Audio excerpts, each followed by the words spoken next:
Welcome to Story Tales. Please like this video and subscribe to Story Tales. I hope you enjoy the story. Let's begin. Walter Hale stared at the computer screen, the glow reflecting off his steady features. His mouse hovered over the transfer button. 10 years of disciplined saving had accumulated to this precise moment $250,000. Not a fortune by some standards, but to him, it represented something greater than money. It was proof that he clicked. The system processed for 3 seconds that stretched like minutes. Transfer complete. Walter leaned back in his chair and allowed himself a rare, slight smile. He didn't pump his fist or shout. That wasn't his way.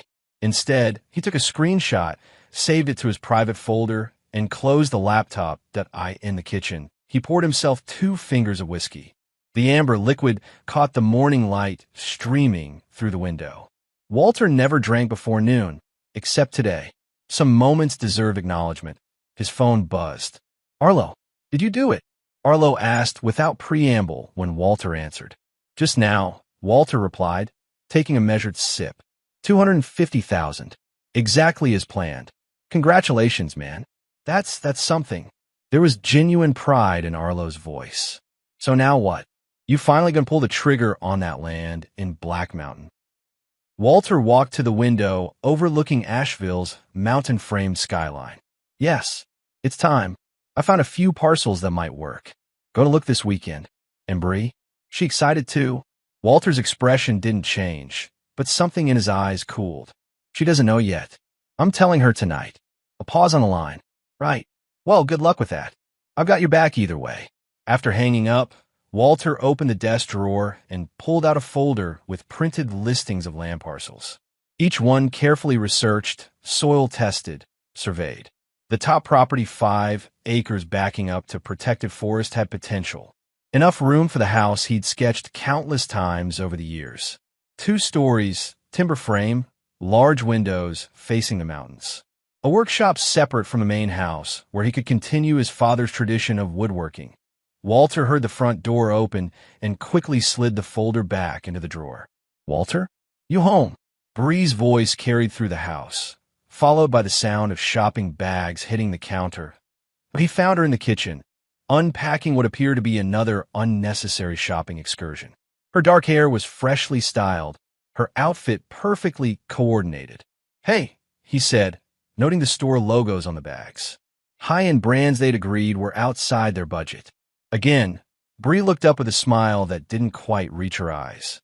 "There you are. Look what I found on sale." She held up a crystal vase. "Isn't it gorgeous? 60% off. How much was it originally?" Walter asked. Her smile faltered slightly. "Does it matter?" It was a steal. Walter didn't press. It wasn't about the money, it was about the pattern. The constant push for more, better, expensive. The disregard for what they'd agreed upon. "I have some good news," he said instead. "Oh." She placed the vase on the counter, already distracted by her next purchase. "I hit my savings goal today. The house fund is complete." Bree stilled, then turned to him with an expression he couldn't quite read. "The house fund? Oh, right. That boring dream of yours." The words stung more than Walter would admit. "Boring dream." She laughed lightly, waving a dismissive hand. "You know what I mean. Building a house from scratch in the middle of nowhere when we could buy something amazing right here in the city. Something with style. Something that doesn't require years of construction and compromise." "It's not about style," Walter said quietly. "It's about building something that lasts. Something that's ours." "No, it's yours," she corrected, unpacking another bag. "Your dream. Your obsession with proving you're not your father." Walter felt his jaw tighten. "My father built things with his hands. There's honor in that." Bree sighed dramatically. "There's also poverty in that, which is why you're so obsessed with saving every penny." "We're not poor anymore, Walter. We could actually enjoy life instead of hoarding money for some hypothetical future." She walked over and placed a hand on his chest, her tone softening. "Wouldn't you rather live now? Travel? Experience things? We're young, successful. Why wait?" Walter looked down at her, seeing the calculation behind her smile. "Because some things are worth waiting for." She rolled her eyes and moved back to her purchases. "Well, I gotta get ready. I'm meeting Des for drinks before the charity thing tonight. I thought that was tomorrow. No, it's definitely tonight. You wouldn't be interested anyway. Just a bunch of boring networking. She headed toward their bedroom, then paused. Oh, and Drayden Knox confirmed he's coming to our dinner party on Saturday. He's bringing that new wine he imported from Italy, the one I told you about. Walter nodded, though he had no recollection of any such conversation. Drayden Knox, the flashy entrepreneur who had suddenly appeared in their social circle 3 months ago, always talking about his tech startup and his connections. Don't forget to pick up your suit from the dry cleaner, Bree called over her shoulder. The navy one, not that old black one. We need to look the part. After she disappeared upstairs, Walter returned to his office and reopened the land listings. The sound of Bree's shower running upstairs provided a steady background noise as he methodically reviewed each property. He opened his phone and texted Arlo. Still on for lunch tomorrow? The reply came quickly. Wouldn't miss it. Usual spot? Yes. Have some things to discuss. Walter stared at the message for a moment, then added, important things. The following day, Walter sat across from Arlo at their usual corner table at the Timber Press, a quiet cafe tucked away from the tourist areas of downtown Asheville. Arlo was midway through a story about his latest difficult client when he paused, studying Walter's face. You're not listening to a word I'm saying, are you? Walter blinked. Sorry, been distracted. I noticed. What's going on? You look like you're calculating risks in your head. Arlo pushed his plate aside. Is this about the land? Or is it Bree? Walter glanced around the cafe, ensuring no familiar faces were nearby. Both, I think. Things don't add up. With the property, with Bree. Walter's voice was low, matter of fact. She's been different lately. More secretive, more dismissive of the house plans. Arlo leaned back in his chair. Marriage has ups and downs, man. You know that. This isn't a down. It's... Walter searched for the right words. It's like she's waiting for something. Or someone. You think she's cheating? Arlo asked bluntly, keeping his voice down that Walter's face remained impassive. I don't know, but I'm going to find out. How? You going to hire someone? Walter almost smiled. I don't need to. I have access to better resources than any private investigator. Your security clearance doesn't allow for domestic surveillance, Walter, Arlo warned.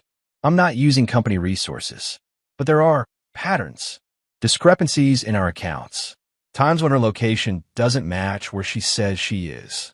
Arlo studied his friend. What are you going to do? Walter took a sip of his coffee. I'm going to be careful. I'm going to watch. And I'm going to protect what I've built, the money. Walter shook his head. My life. My future. I won't let anyone take that from me. Not again. Arlo's eyes widened slightly at the intensity in Walter's usually calm demeanor. Just don't do anything hasty, okay? Make sure you have proof before you make accusations. I don't make accusations without proof, Walter said. That's not who I am. I know. That's why I'm worried. Because when you do make a move, it's usually nuclear. Walter looked out the window at the busy street. Only if they leave me no choice. The dinner party was Bree's idea, like most of their social gatherings. Walter stood in the kitchen, methodically slicing lemons for drinks while the caterers bustled around him. They could have done this task, but he preferred to keep his hands busy. It gave him a reason to observe without engaging too deeply in what he considered superficial conversations. Walter, are you almost done with those? Bree appeared in the doorway, wearing a new dress he'd never seen before. Deep blue, expensive looking. People are arriving. Almost. He finished the last lemon.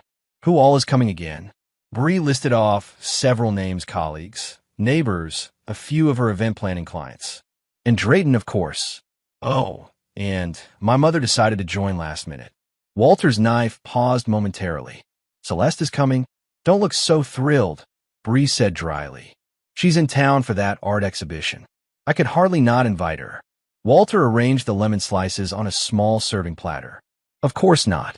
The doorbell rang. Bree smoothed her dress. That'll be the first guests.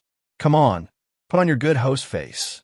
Walter followed her to the door, settling into the role he'd played countless times before. Shake hands. Make appropriate small talk. Refill drinks. Not at the right moments, an hour into the evening. The apartment was filled with the buzz of conversation and laughter. Walter was discussing network security with one of his colleagues when he noticed Drayden Knox enter. The man moved with the confidence of someone who expected all eyes to be on him, and often they were. Tall, perpetually tanned, with a practiced smile that revealed perfectly whitened teeth. Walter watched as Bree hurried over to greet him. She reached up to kiss his cheek, her hand lingering on his arm a moment longer than necessary. Drayden leaned down to whisper something in her ear, and she laughed a different laugh than Walter usually heard. More genuine, more intimate. Walter, there you are. Drayden spotted him and approached with an outstretched hand. Great turnout. Your wife certainly knows how to throw a party. Walter shook his hand firmly. She does. I hear you brought wine. Ah, yes. A little Burlo I discovered on my last trip to Piedmont. Family vineyard, tiny production. You can't find it stateside. Drayden handed the bottle to Walter. Should probably let it breathe for a bit. Walter examined the label. Expensive as expected. Thank you. I'll open it now. As he turned toward the kitchen, Walter caught sight of Celeste Gardner making her entrance. Bree's mother had a talent for arriving fashionably late to everything. She air-kissed several guests before her eyes landed on Walter. Her smile thinned noticeably. In the kitchen, Walter methodically opened the wine, letting the familiar routine calm him. He was pouring the deep red liquid into a decanter when Celeste appeared. Walter, she said, her voice carrying that subtle tone of disappointment she reserved specially for him. Hiding in the kitchen again, just opening wine, Celeste. Can I get you something? She examined him like a specimen under glass. You know what I don't understand about you, Walter? You have the means to give my daughter the life she deserves, yet you insist on living so restrained. Walter continued his task without looking up. We live comfortably. Comfortable is for retirement homes. She waved a manicured hand dismissively. Bree was raised to expect more. Adventure, luxury, excitement. Not saving pennies for some rustic cabin in the woods. It's not a cabin, Walter said evenly. And our finances are not your concern. Celeste laughed, the sound like glass breaking. My daughter's happiness is my concern. And hoarding money instead of living a little doesn't make for a happy marriage. Does it? Before Walter could respond, Bree entered with Drayden close behind. Mother, I was looking for you. Bree's voice was bright, performative. I see you found Walter. Just catching up with my son-in-law, Celeste said sweetly. Drayden clapped Walter on the shoulder. Is that my Barolo? Excellent. Shall we bring out? I was just telling Bree about this investment opportunity that's perfect for someone with your background. Walter picked up the decanter. What kind of opportunity? My tech startup is moving into security applications. Military-grade stuff. Right up your alley. Drayden guided them back toward the living room. The returns are going to be enormous. Early investors are looking at a 5-time multiple minimum. Sounds too good to be true, Walter remarked. Drayden laughed. That's what they said about Bitcoin 10 years ago. Some people see opportunity, others see risk. It's about vision. Throughout the evening, Walter observed the subtle dance between Bree and Drayden. The casual touches, the inside jokes, the way they seemed to gravitate toward each other in the crowded room. Later, as guests began to leave, Walter overheard a conversation between Bree and her mother in the hallway. He's perfect, Celeste was saying. Ambitious, connected, generous. Why couldn't you have met him first? Mother, please, Bree hissed. Not here. I'm just saying, darling. Walter is adequate, but he'll never understand what someone like you needs. Walter moved quietly back to the living room, his face betraying nothing of what he'd heard. After the last guest departed, Bree kicked off her heels with a sigh. That went well, don't you think? Walter collected empty glasses from the coffee table. Drayden seemed very friendly tonight. Bree paused, then resumed removing her earrings. He's friendly with everyone. That's how he networks. Is that what you were doing in the study? Networking. Her hand froze midway to her ear. What? You and Drayden. In the study. For 20 minutes. Bree rolled her eyes. He was showing me photos of a venue in Milan he thinks would be perfect for my client's destination wedding. Don't be paranoid, Walter. I'm not paranoid. I'm observant. Walter placed the glasses in the sink. and I observed my wife being unusually familiar with another man. Bree marched over to him. What exactly are you accusing me of? I'm not accusing you of anything, Walter said calmly. I'm asking what's going on. Nothing is going on. God, this is why we never have fun. You analyze everything to death. She threw her hands up. Drayden is a colleague and a friend. He's helping my business grow. Unlike you, who'd prefer I stay small and manageable. Walter didn't respond, merely continued cleaning up. I'm going to bed, Bree announced. You can sleep in the guest room if you're going to be like this. After she stormed off, Walter remained in the kitchen, methodically wiping down counters. His movements were precise, controlled. He pulled out his phone and made a note in a secured app. Then he sent a text to Arlo. The cracks are showing. Need to accelerate the plan. Monday morning found Walter at his desk at Quantum Shield, the federal security contractor where he'd worked for 8 years. Lines of code scrolled across his dual monitors as he tested a new firewall implementation. The office hummed with the quiet intensity of technical professionals, each focused on their specialized tasks that a knock on his open door pulled his attention away from the screen. Kendra Bell stood there, tablet in hand. Tall, with short cropped hair and intelligent eyes that missed little. Got a minute? She asked. Walter nodded and gestured to the chair across from his desk. Kendra closed the door before sitting down, unusual for routine matters. Found something odd during the back-end security scan, she said, her voice low despite the closed door. Thought you should know about it directly. She handed him the tablet. Walter scrolled through the data, his expression unchanging even as his pulse quickened slightly. Someone's been running a tracking app on my work device, he said. Not a question, Kendra nodded. Installed remotely about 3 months ago. Sophisticated enough to evade our regular scans, but it triggered an anomaly during the deep dive. Can you trace it? Tried. It's bouncing through multiple VPNs. Very deliberate. Walter handed the tablet back. What about my personal devices? Have you checked them? Kendra hesitated. That would be outside protocol. Since when has that stopped you? Walter asked, the ghost of a smile touching his lips. She returned the almost smile. I'll need your devices. Off the record. Walter pulled his personal phone from his pocket and unlocked it before handing it over. Keep this between us for now. Kendra took the phone. Always do. She paused at the door. Walter, whatever this is, be careful.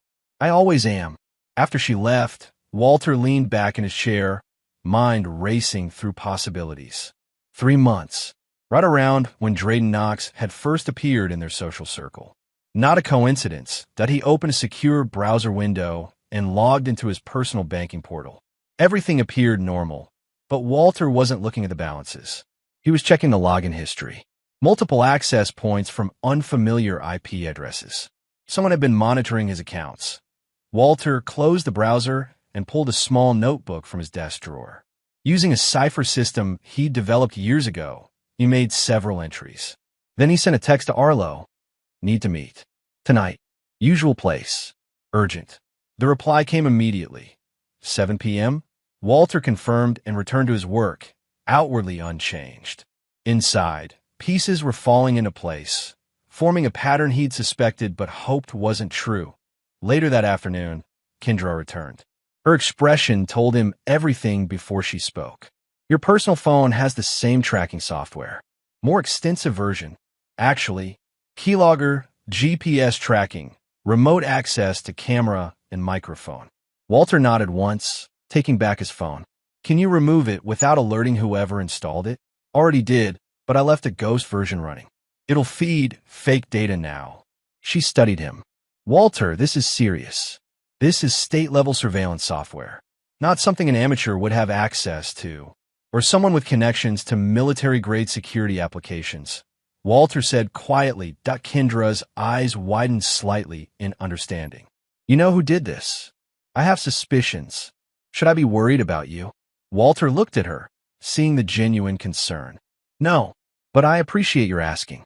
After Kendra left, Walter remained at his desk long after most colleagues had gone home. He systematically checked his other accounts, finding similar intrusions. Not just banking email, cloud storage, even his fitness app. Someone had been building a complete profile of his movements, communications, and finances. When he finally left the office, the parking lot was nearly empty. He sat in his car for several minutes, organizing his thoughts. Then he pulled out a burner phone he'd purchased months ago, one Bree knew nothing about, and made a call. "I need access to the contingency account," he told the person on the other end. Immediately. That evening, at a small bar on the edge of town, Walter laid out the situation to Arlo. His friend listened without interrupting, his accountant's mind processing the financial implications. "So they're after the money," Arlo said when Walter finished. "They're after everything," Walter corrected. "The money is just the beginning. What are you going to do?" Walter took a sip of his whiskey. "Let them think they've won." Arlo frowned. "I don't follow. I've been preparing for this possibility for months. Setting up dummy accounts, creating false trails. You suspected Bree was planning to steal from you? Why didn't you just confront her?" Walter's eyes were cold. "Because I needed to know how far they would go. How many people are involved? Whether this is just about money or something more. And now I spring the trap." Walter pulled out a USB drive and slid it across the table. "Everything you need is on here. Account numbers, access codes, transfer schedules. You know what to do." Arlo pocketed the drive. "This is going to get ugly, Walter." "It was ugly the moment they betrayed me." Walter finished his drink. "I just need to know one thing." "What's that? Can I count on your loyalty?" Arlo met his gaze steadily. "Always have, always will." "But Walter, what happens after? When this is all over?" "I build my house," Walter said simply. "Just like I planned. With or without Bree." As they parted ways in the parking lot, Arlo asked one final question. "When do you think they'll make their move?" Walter looked up at the night sky, clear and star-filled above the mountain town. "Soon. They're getting impatient. And impatient people make mistakes." Walter woke before his alarm, a habit formed in childhood when his father would rouse him for early morning jobs. The space beside him in bed was empty, the sheets cold. Bree hadn't come home last night. Her text claimed a late event planning session, followed by staying at Dez's place. Walter had replied with a simple "okay." Knowing it was a lie, he showered and dressed methodically, choosing his standard work attire: charcoal slacks, blue button-down, no tie. The routine was comforting, a counterpoint to the chaos he anticipated. Exactly 8:15 a.m., Walter sat at his home office desk and opened his laptop. He navigated to his primary bank account and logged in. The balance showed $3,217.42. His house fund account, the one that had held $250,000 just days before, displayed $0.00. Walter didn't flinch. He navigated to the transaction history, which showed a series of transfers to 4 different accounts over the previous 36 hours. From there, the money had been converted to cryptocurrency and vanished into the digital ether. His phone chimed with a text message. "Bree, it's for something bigger than your small dreams." Walter read the message twice, then set the phone down. He opened a secure email account and sent a pre-composed message to 3 different recipients. The subject line read, "Contingency Alpha initiated." He was midway through his second email when his phone rang. "Arlo, they did it," Arlo said without preamble. "The alert just triggered. All the money's gone." "I know," Walter replied calmly. "The transfer's completed about an hour ago.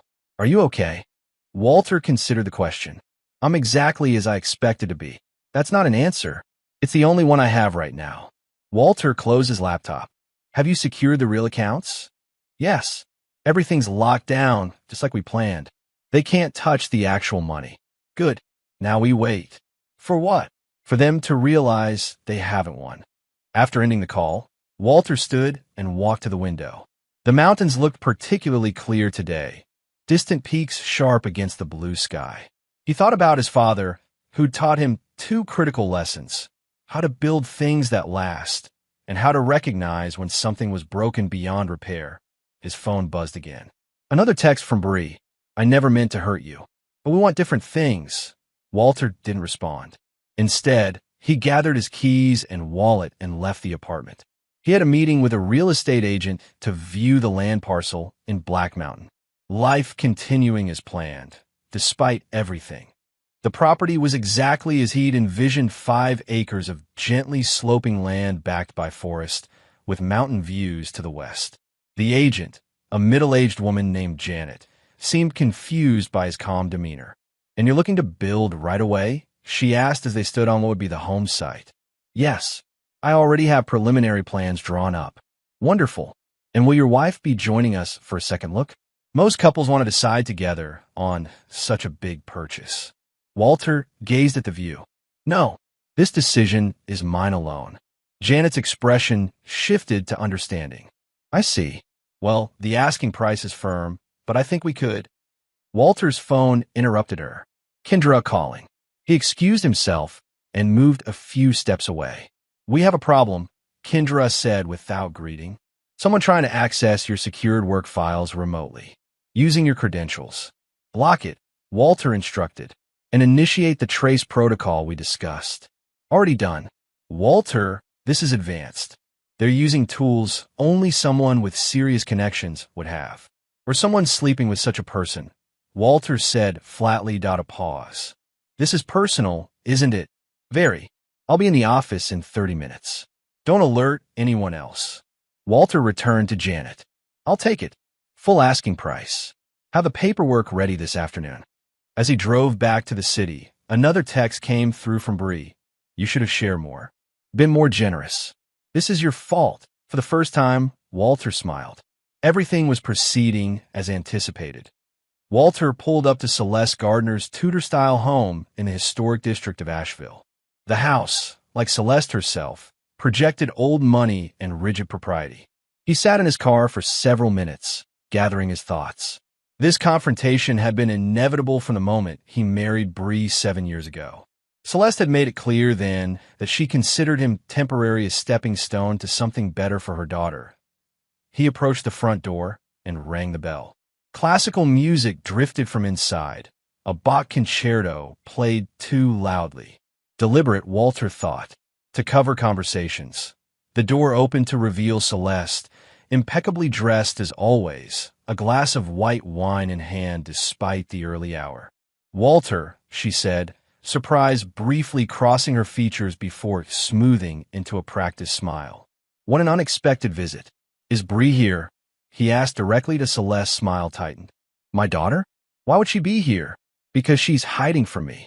Walter maintained eye contact. "After stealing $250,000. The facade cracked. Triumph flashed in Celeste's eyes before she composed herself. "I think you'd better come inside." Walter followed her into the living room, declining her insincere offer of a drink.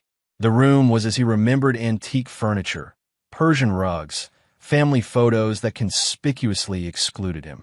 "I don't know what you're talking about, Walter," Celeste said, settling onto a velvet sofa. "Bree mentioned you were having issues. That's all I know."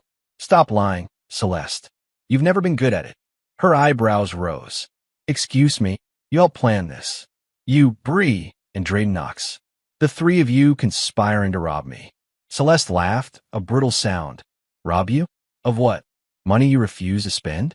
Money you hoarded while my daughter lived like a middle-class nobody. Where is she?"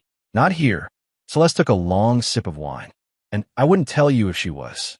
You've controlled her for years with your obsessive saving and planning. She deserves better." Walter stood very still. "Did you know Drayden Knox isn't what he claims to be?"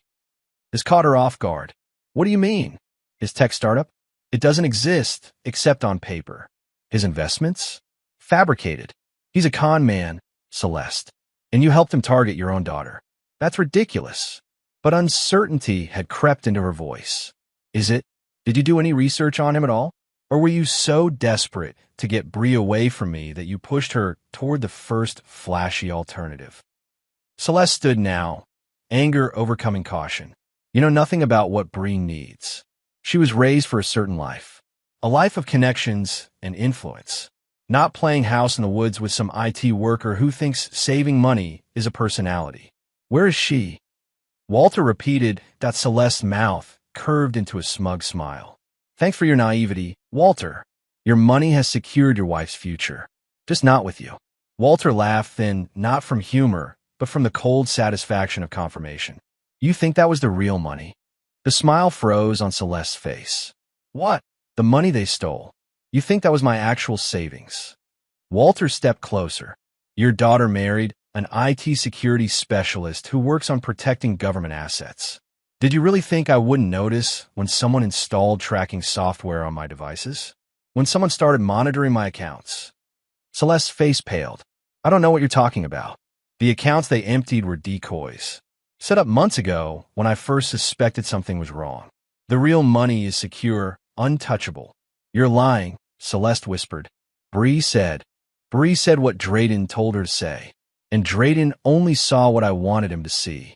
Walter's voice remained calm, controlled. Tell Bree I know about the condo in Raleigh. I know about the offshore accounts. And I know exactly who suggested using my identity to secure the financing. Celeste gripped her wine glass so tightly that her knuckles whitened. Get out of my house. Gladly. But tell Bree one more thing. Walter moved to the door. The man she married doesn't forgive betrayal. Not ever. As he left, Celeste called after him, her voice shaking with rage. She never loved you. She was settling. We both knew it. Walter didn't look back. In his car, he sent a text to Arlo. Phase 2 complete. They took the bait. Walter sat in his office at Quantum Shield, reviewing system logs on his secondary monitor while his primary screen displayed complex security protocols. To any observer, he appeared focused on routine work. But his mind was processing the events of the past several months, reconstructing the trap he'd laid 0.8 months earlier. Seated in this same chair, he had noticed the first anomaly. A small discrepancy in a joint credit card statement, a charge at an upscale hotel bar downtown on a night when Bree claimed to be at a client meeting in Charlotte. He'd said nothing, merely noted it. Then came other signs, hush phone conversations that ended when he entered the room, unexplained absences, new friends whose names were mentioned but who never materialized at their gatherings, increased spending on clothes and personal items. Walter had been methodical, gathering evidence rather than confronting. Trust, once questioned, could never be fully restored. He preferred certainty before action. The breakthrough came when he installed a security system in their apartment ostensibly for protection, actually for surveillance. The system logged entry and exit times, recorded conversations in common areas. He discovered Bree bringing someone into their home while he traveled for work. Drayden Knox, the supposed tech entrepreneur who had recently joined their social circle. Walter closed his eyes, remembering the cold shock of watching the security footage. Bree leading Drayden into their bedroom. The betrayal made physical. That night, he had initiated his contingency plan. First, securing his actual assets by creating a trust fund under a limited liability company, with Arlo as the financial manager. Then establishing false accounts, complete with convincing transaction histories and login credentials.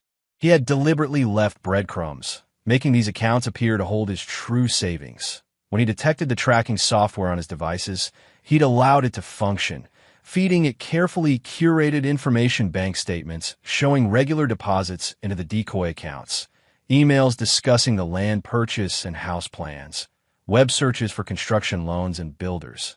All the while, he had been building a case, documenting Bree's affair, tracking the conspiracy between her, Drayden, and Celeste, collecting evidence of their plan to empty his accounts and assume his identity for loans and credit. Walter opened his eyes as Kendra knocked on his office door. You should see this, she said, placing a tablet on his desk. The screen showed a real estate listing for a luxury condo in Raleigh. Recently purchased. The buyer, Walter Hale. I didn't buy this, he said. I know. Kendra closed the door. But someone using your identity did. 3 days ago. I found it while running that trace we discussed. Walter nodded. I expected something like this. They needed somewhere to live after taking the money. Kendra studied him. You knew this was coming. You've been planning for it. Yes. Why didn't you stop them before they went this far? Walter's expression remained neutral. Because I needed them to commit actual crimes. Suspicion isn't enough. Planning isn't enough. They had to act. And now I have everything I need. Walter handed back the tablet. Thank you, Kendra, for everything. She hesitated. Is there anything else I can do? Walter considered her question. Yes, if you're willing. I need someone I can trust to help document the evidence. Someone who understands digital forensics. Kendra nodded. I'm in. After she left, Walter pulled out his secure phone and dialed a number. It's time, he said when the call connected. They've made their move. Initiate the final phase. That evening, Walter returned to his apartment. It felt empty, not just from Bree's absence, but from the hollowness of what their marriage had become. He walked through each room, taking stock of what was missing. Bree had returned while he was at work and taken her personal items, jewelry, clothes. She'd also taken several things that weren't hers artwork they'd purchased together, small electronics, the safe from his office. The safe made him smile grimly. It had been part of the trap, filled with outdated financial documents and a USB drive containing convincing but ultimately useless data. Walter opened his laptop and logged into a cloud storage account Bree knew nothing about. There, organized in meticulous folders, was every piece of evidence he'd gathered: security camera footage, bank records, credit card statements, phone logs, emails, texts. The complete chronicle of betrayal. He began systematically downloading the files he would need for the next phase.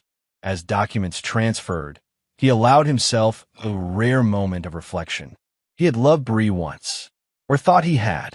Now he wondered if he had merely been in love with the idea of her, the beautiful, vivacious woman who had somehow chosen him. But that wasn't accurate either, was it? She hadn't chosen him. She had selected him, targeted him for his stability and income. A stepping stone, as Celeste had implied. Her true nature had been there all along, beneath the charm and smiles. He simply hadn't wanted to see it. That Walter's phone buzzed with a text from Arlo. They're using the credit cards. Making large purchases. Let them, Walter replied. The more charges, the stronger our case. That he continued working late into the night, assembling the evidence that would form the foundation of his counterattack. Not out of anger, though that existed beneath his calm exterior. Not out of vengeance, though that would come as a natural consequence. Walter worked methodically because that was who he was. A builder, a planner, a man who had learned from his father that the strongest structures were those with the deepest foundations. Morning, everything was in place. Walter showered and dressed with particular care, selecting one of his better suits. Today would be decisive. As he left the apartment, his phone chimed with a new email. From Bree. Subject line: we need to talk. Walter deleted it without reading the content. They were well past talking now. The condo in Raleigh stood on the 22nd floor of a glass tower downtown, with views spanning the city. Walter sat in his car across the street, observing the building's entrance. According to the information Kendra had provided, Bree and Drayden had moved in 4 days ago. The purchase price, $1.2 million, with a mortgage fraudulently obtained using Walter's identity. He had no intention of confronting them directly. That wasn't his way. Instead, he pulled out his phone and made a call to the attorney he'd retained the previous week. Everything is prepared, the lawyer confirmed. The filings will be submitted this afternoon. Do you want to proceed with all actions simultaneously, or stagger them? All at once, Walter replied. No warnings. Very well. The cease and desist letter regarding the property will be delivered today. The divorce papers and financial freeze will follow. The criminal complaints will be filed with both local and federal authorities by end of day. And the evidence, all properly submitted and verified.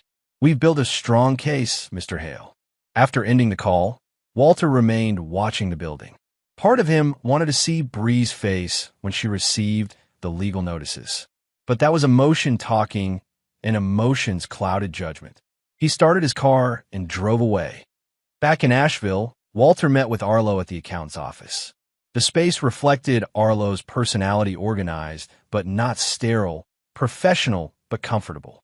All the accounts are secured, Arlo confirmed, sliding a folder across his desk. The real money is untouchable. I've also frozen the joint accounts and credit cards, as you requested. Walter nodded. Any activity before they were frozen? Plenty. Arlo pointed to a printed statement. Luxury purchases mainly. Jewelry, electronics, clothing. About $60,000 in 3 days. On my cards. Yes, but we've documented everything. The credit card companies are already investigating the fraud claims. Walter reviewed the papers methodically. What about the trust? Is it secure? Completely. The LLC structure is rock solid. They can't touch it, even if they knew about it. Good. Walter closed the folder. I'm closing on the land tomorrow. Arlo's eyebrows rose. You're still buying the property?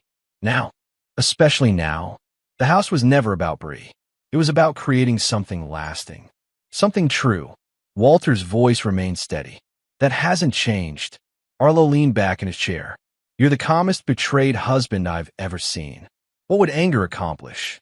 Walter asked. It wouldn't return what was taken. It wouldn't restore trust.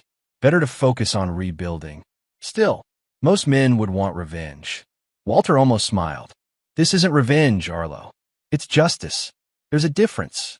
That evening, Walter returned to the apartment to find Bree waiting outside the door. Her normally perfect appearance was disheveled, her eyes darting nervously as he approached. What have you done? She demanded, her voice shrill. Our cards are declined. The bank accounts are frozen. I have lawyers calling me about identity theft charges. Walter unlocked the door and entered the apartment. Bree followed, anger overriding caution. Did you hear me? What did you do? Walter set his keys on the counter. I protected what's mine. That money was ours. We're married. Yes, we are. For now. Walter faced her. But marriages are built on trust, Bree. And you destroyed that when you started sleeping with Drayden Knox in our bed while I was away on business trips. The color drained from her face. You knew. I know everything. The affair. The conspiracy to empty the accounts. Using my identity to purchase the condo. All of it documented and submitted to the authorities.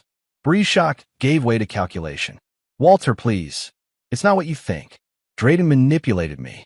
He said, stop lying. Walter cut her off. It insults both of us. Fine. Her facade cracked, revealing the cold person beneath. You want the truth? I was never going to stay with you forever. You're boring, Walter. Predictable. All those years of saving and planning for a simple house in the mountains? That's not a life. That's a prison. A prison you were happy to occupy while spending my money. Not enough of it. You could have given me everything I wanted, but you were too obsessed with your precious future. She spat the word. Drayden understands what life should be. Excitement, luxury, adventure, and theft. Does he understand that too? Walter's voice remained calm. Because that's what he's done. That's what you both done. And there are consequences. Bree laughed bitterly. Consequences? The money is gone, Walter. Converted to crypto and moved offshore. You'll never get it back. I already have it. She stared at him. What? The money you stole was from decoy accounts. Set up months ago when I first suspected your betrayal. The real money was never at risk. Disbelief crossed her features. You're lying. The Walter you thought you married might have lied.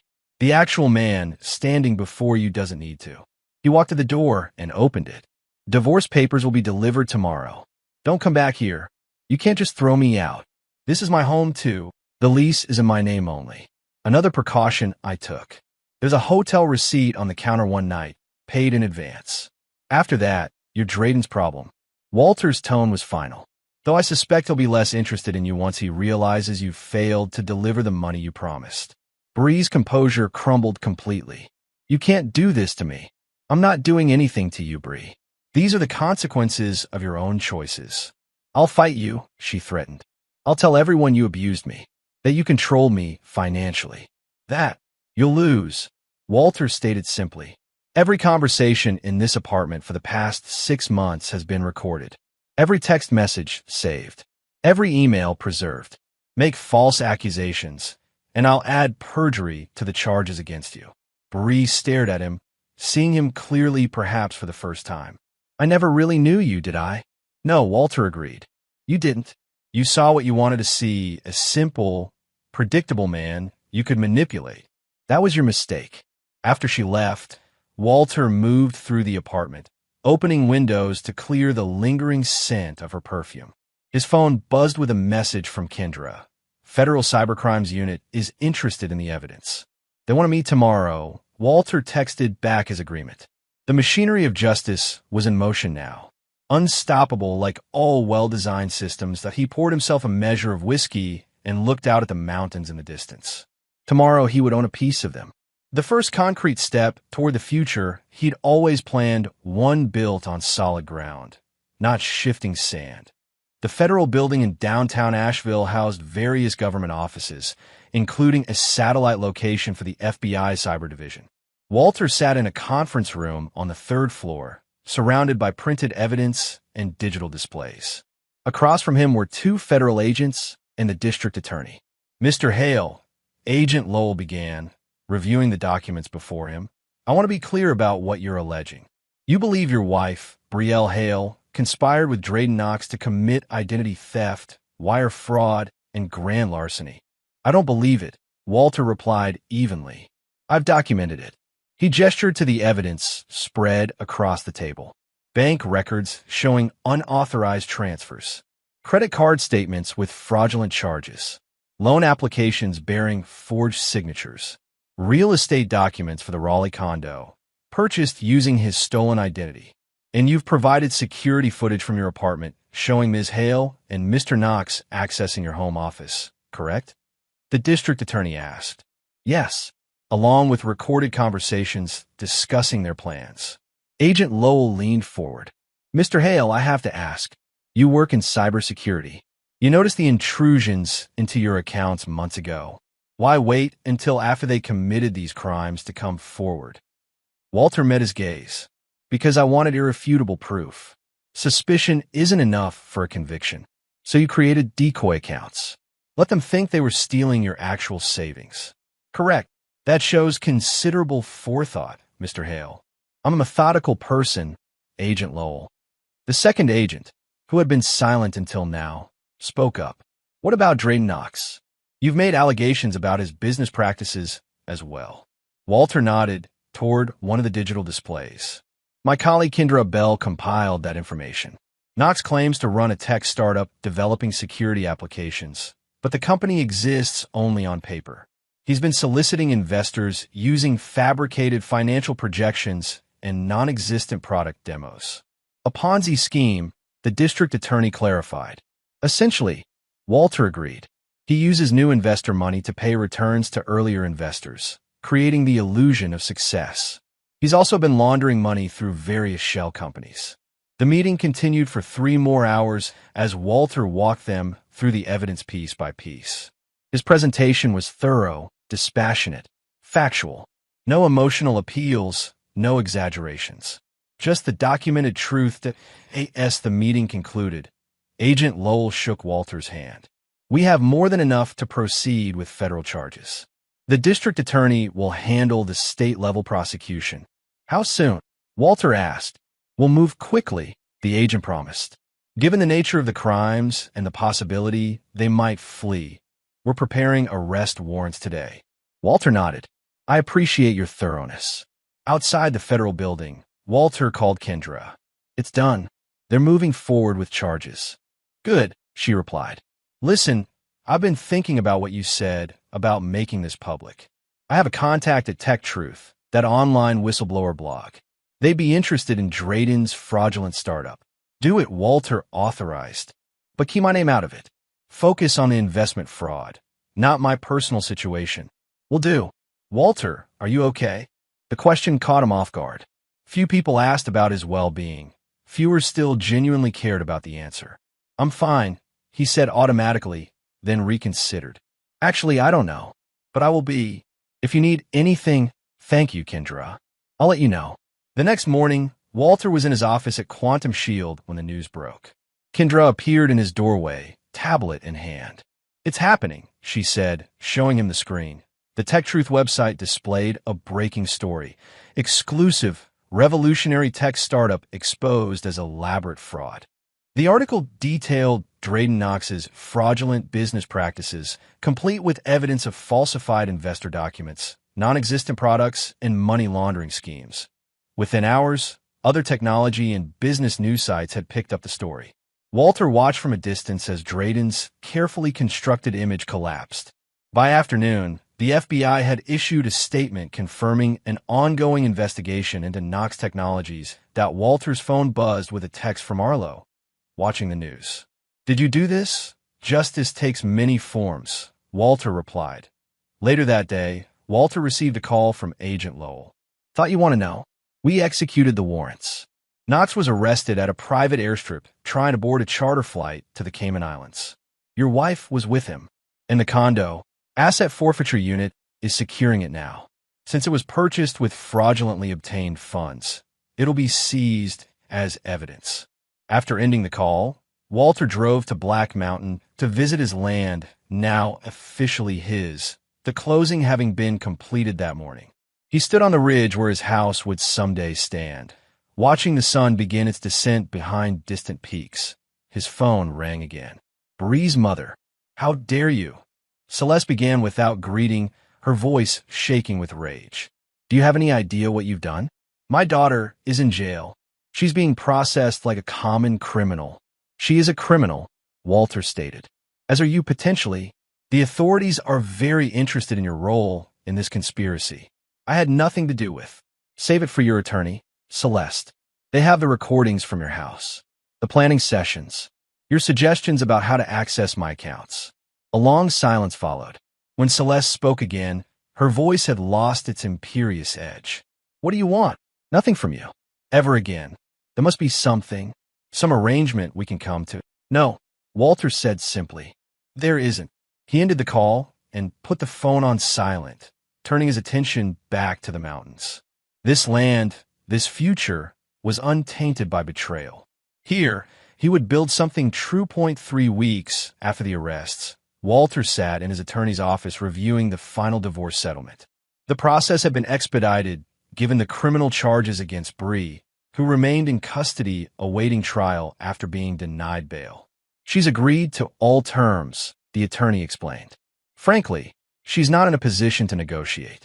With the pending criminal charges and overwhelming evidence, the judge would have ruled in your favor regardless." Walter nodded, signing where indicated. "And the financial separation is complete?" "Yes. All joint accounts have been closed." The court recognized that the funds were solely your earnings, and given the attempted theft, awarded no alimony or division of assets to your soon-to-be ex-wife. "What about the criminal case?" The attorney adjusted his glasses. "The prosecutors are confident. The federal charges alone carry potential sentences of 15 to 20 years. The state charges could add more." "They've offered a plea deal, but from what I understand, Ms. Hale is still maintaining her innocence." Walter finished signing the papers and closed the folder. "Thank you for your efficiency." "Of course. I should mention, Mr. Hale, your wife has requested to see you. Several times, according to the prosecutor's office." Walter stood. "Ex-wife. And no, I have no interest in meeting with her. I expected as much, but felt obligated to pass along the request." As Walter left the building, his phone rang. An unfamiliar number with a county jail prefix. He declined the call. That evening, Arlo came over to the apartment with takeout and beer. They sat on the balcony, the spring air warm and fragrant with blooming trees. "So it's official," Arlo said, raising his bottle. "Freedom." Walter took a drink, but didn't toast. "It's not about freedom. It was never about being trapped." "No." "Then what was it about?" "Truth," Walter said after a moment. "Building a life on solid ground." Arlo studied his friend. "You've lost weight. You sleeping. Enough." "That's not an answer." Walter shrugged. "I'm adjusting. To being right. To winning." Arlo shook his head. "Most guys would be celebrating. You took down everyone who tried to hurt you. You kept your money, your dignity. You bought your dream property. By any measure, you've won. It's not about winning either." "Then what is it about, Walter?" "Because from where I sit, you got everything you wanted, but you look hollow." Walter set his beer down. "Did I ever tell you about my father's tools?" "His carpentry tools? The ones you keep in storage?" "Yes. When I was 10, I asked him why he didn't buy new ones. His were worn, some damaged. He told me tools that build things that last don't need to be pretty or new. They just need to be true." Walter looked out at the mountains. "I thought my marriage was a tool for building something lasting. But it wasn't true. So build something else," Arlo suggested. the house, a new relationship eventually. Your life isn't over because Bree betrayed you. I know. They sat in companionable silence until Arlo spoke again. Bree called me yesterday. Walter's expression didn't change. What did she want? To talk to you. Said you're refusing her calls, ignoring her letters. I am. She claims she can explain everything. That it wasn't her idea. That Drayden manipulated her. Probably what she's telling her attorneys too. Arlo hesitated. Maybe you should hear her out. Not for her sake, but for yours. For closure. Walter considered this. Would you forgive someone who tried to steal your life's work? Who conspired against you with others? Who shared your bed while planning your downfall? Probably not, Arlo admitted. But I might want to look them in the eye one last time. To understand. I already understand, Walter said quietly. Some betrayals can't be explained away. Some bridges, once burned, should stay ash. The next day, against his better judgment, Walter drove to the county detention center. He had no intention of forgiving Bree, but Arlo's words about closure had resonated. Perhaps there was value in one final conversation, a period at the end of their story. The visiting area was stark tables bolted to the floor, uncomfortable plastic chairs, guards stationed at regular intervals. Walter waited, his face impassive as Bree was led and wearing an orange jumpsuit, her hair pulled back, face devoid of makeup. She sat across from him, eyes widening slightly at his actual presence. You came. I wasn't sure you would. I almost didn't, Walter replied. Thank you for coming. Her voice was softer than he remembered, performance stripped away by circumstance. I've been trying to reach you. I know. Walter, I need to explain. No, he interrupted. You don't. I already know what happened. I have the evidence. The recordings. The documented conspiracy. There's nothing you can say that will change the facts. Facts don't tell the whole story, she insisted. Drayden, he has a way of making you believe things. Of making you want things you never thought you'd want. You were unhappy before Drayden, Walter stated. You said so yourself. Many times. To your mother. To Des. Even to me, though I chose not to hear it. Bree's eyes filled with tears. I was confused. Lost. You were so focused on the future that I felt invisible in the present. That may be true, Walter acknowledged. But being unhappy doesn't justify theft, or fraud, or betrayal. I know. The tears spilled onto her cheeks. I know that now. I made terrible mistakes. But Walter, we can start over. After this is all behind us. I still care about you. I still... Stop. Walter's voice was quiet but firm. This isn't a reconciliation. This is goodbye. Please, Walter. Everyone deserves a second chance. No, they don't. He met her gaze directly. I bury my father's tools with him. He built a life from nothing. You just stole what I built. I don't forgive thieves. Bree's face crumpled. So that's it? 7 years of marriage. And you could just walk away without looking back. You walked away first, Walter reminded her. When you conspire with Drayden. When you transfer my money. When you use my identity to buy your love nest. Those were your choices. What about your choices? She challenged. Setting traps? Recording private conversations? Creating fake accounts to entice me into committing crimes. I didn't entice you into anything. I documented what you were already doing. What you had already decided to do. Bree wiped her tears with the back of her hand. What happens now? You face the consequences of your actions. I rebuild my life. Without me? Yes. She studied him, searching for any crack in his resolve. Will you testify against me? At the trial? If required. And Drayden? Will you testify against him too? Yes. Bree laughed bitterly. You know, I always thought you were the predictable one. The safe choice. But you're ruthless, Walter. Underneath that quiet exterior, you're colder than anyone I've ever known. Walter stood. Not cold. Principled. There's a difference. Wait, she called as he turned to leave. What about my things? My clothes, my jewelry? Whatever was truly yours has been boxed and sent to your mother's house. Anything purchased with joint funds or my money remains with me. And what will you do with it all? My life. Walter paused. I'll sell it and use the money to build my house. As he walked away, Bree called after him one last time.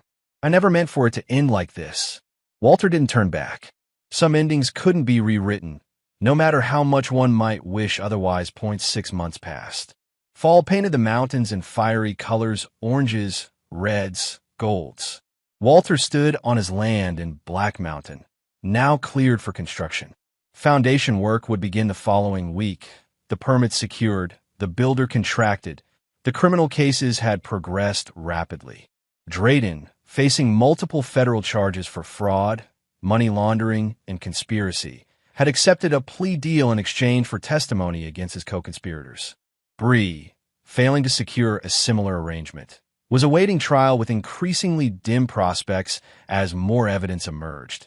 Celeste had avoided criminal charges, but faced civil lawsuit from investors defrauded in Drayden's schemes she had unwittingly promoted among her social circles. Her reputation in Asheville was destroyed, her financial security compromised. Last Walter heard, she was selling her historic home and moving to Florida. He felt no satisfaction in their downfall, no joy in their suffering, only a quiet acknowledgement that actions had consequences, and those consequences had arrived as expected. The sound of tires on gravel pulled Walter from his thoughts. A car approached up the newly graded driveway, Kendra's modest sedan. She parked and joined him at the edge of the cleared area, surveying the terrain. "So this is it," she said. "Your future home." Walter nodded. "Breaking ground next week." "It's beautiful land." Kendra turned slowly, taking in the mountain views. "Peaceful." "Yes." They stood in comfortable silence until Kendra spoke again. "I brought those letters you asked about, from your father's effects." She handed him a small wooden box, weathered with age. Walter accepted it carefully, running his thumb over his father's initials carved into the lid. "Thank you for retrieving this from storage," he said. "I haven't looked at these since he died." "May I ask why now?" Walter considered the question. "Perspective, I suppose. Remembering why I started this journey." Kendra didn't press further. Instead, she walked the perimeter of the foundation outline, marked with wooden stakes and orange string. "The house will face west." "Yes, for the sunset views." "The workshop will be to the north, separate but connected by a covered walkway." "You've thought of everything." "I've had time to plan," Walter said simply. They walked the property together, discussing the construction timeline, the materials, the design elements. Kendra asked thoughtful questions, showed genuine interest. Not for the first time, Walter appreciated her directness, her lack of pretense. "Will you stay for dinner?" he asked as they returned to the cars. "There's a decent place in town." Kendra smiled. "I'd like that." Over dinner at a local restaurant, their conversation shifted from the house to work, to books they'd read recently, to Kendra's background in digital forensics. Walter found himself listening more than talking, genuinely interested in her perspectives. "You seem different," Kendra noted as they finished their meal. "More present." Walter considered this. "Maybe I am. The past 6 months have been clarifying." "In what way?" "I spent years believing I was building one kind of life, only to discover it was built on false assumptions. That requires reassessment." Kendra nodded. "And has your reassessment led to any conclusions?" "A few," Walter replied. "That integrity matters more than appearances. That loyalty should be earned, not assumed. That some failures are necessary for growth. Wise conclusions, not wisdom. Experience." Walter paid the bill despite her protests. "Thank you for dinner. And for bringing the letters." "Of course. Anytime." They parted in the parking lot with a simple goodbye. No commitments, no complications. Just mutual respect and the possibility of something more someday when the time was right. Back at his temporary rental cabin, Walter opened the wooden box Kendra had brought. Inside were dozens of letters, some his father had written but never sent, others from friends and colleagues singing his praises. Walter had discovered them after his father's death, tangible evidence of the man's impact on others despite his humble circumstances. He selected one envelope at random and carefully extracted the letter inside. His father's handwriting, slanted and precise, filled the page. The letter was addressed to Walter himself, dated shortly before his father's final illness. As he read, one passage stood out. "Don't chase revenge, son. Build something so great, it makes them wish they stayed loyal." Success isn't about making others regret their choices. It's about being at peace with your own. Walter folded the letter carefully and returned it to the box. His father, a simple carpenter with an 8th-grade education, had understood what Walter was only now learning. The best response to betrayal wasn't retaliation, but creation. The next morning, Walter met with the builder on site. They walked the property, discussing the foundation details, the timber framing, the utility connections. Walter had revised the house plans in recent months, simplifying some elements, expanding others. The core remained the same, a solid structure built to last generations. "We can start digging Monday," the builder confirmed. "Weather permitting." "Good." Walter handed him a check for the first installment. "I'll be on site as much as possible. Most clients prefer to keep their distance during construction." "I'm not most clients," Walter replied.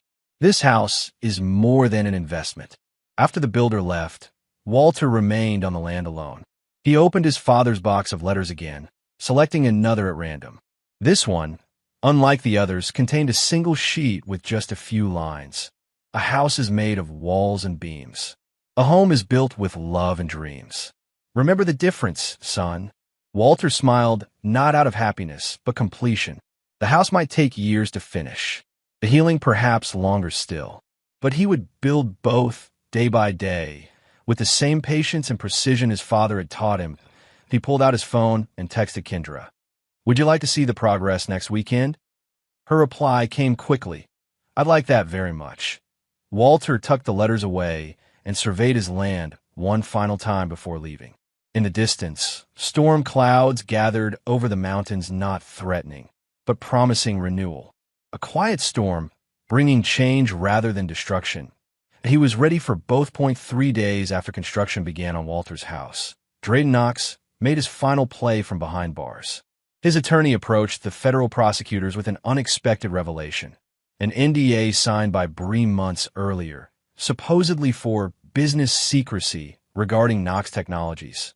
The document, upon examination, proved to be a liability waiver, one that effectively made Bree the sole responsible party for the financial crimes. Drayden had built himself an escape hatch from the beginning, ensuring that if their scheme collapsed, Bree would bear the legal burden. The prosecutor handling the case called Walter to inform him of this development. "It doesn't change the core charges against Knox," the prosecutor explained, "but it complicates the case. Shows premeditation on his part, but also suggests your ex-wife was a willing participant, not coerced as she's been claiming." "That matches my understanding of their relationship," Walter confirmed. "There's something else you should know. Knox claims the waiver was your ex-wife's idea, that she approached him initially, not the other way around." Walter absorbed this information silently. "Mr. Hale, are you still there?" "Yes." "I'm not surprised. Bree always had contingency plans, just not as good as yours," the prosecutor noted. "Anyway, I wanted you to hear this from me before it becomes public record. The plea negotiations with Knox are ongoing, but this development means he'll likely receive a reduced sentence. And Bree, she's now facing additional charges. The waiver contains admissions of criminal intent that strengthen the prosecution's case against her." After the call ended, Walter sat on the porch of his rental cabin, watching darkness settle over the mountains. There was no satisfaction in this final revelation, only confirmation of what he'd already suspected. Drayden and Bree had been using each other, each planning to betray the other when convenient. His phone buzzed with a text from Kendra. "Still on for this weekend?" "Yes," he replied. "Bring hiking boots. I want to show you the entire property." Walter set his phone aside and opened his laptop, pulling up the house plans. He made a small adjustment to the workshop design, adding windows to capture more natural light. His father would have approved practical but meaningful, an improvement that honored the purpose of the space. As night fell completely, he looked up at the stars emerging above the mountains. The future stretched before him, unwritten but full of possibility. Not the future he had once planned, perhaps, but one built on his own terms. His legacy. Walter closed the laptop and allowed himself a genuine smile. The quiet storm had passed. Now came the rebuilding.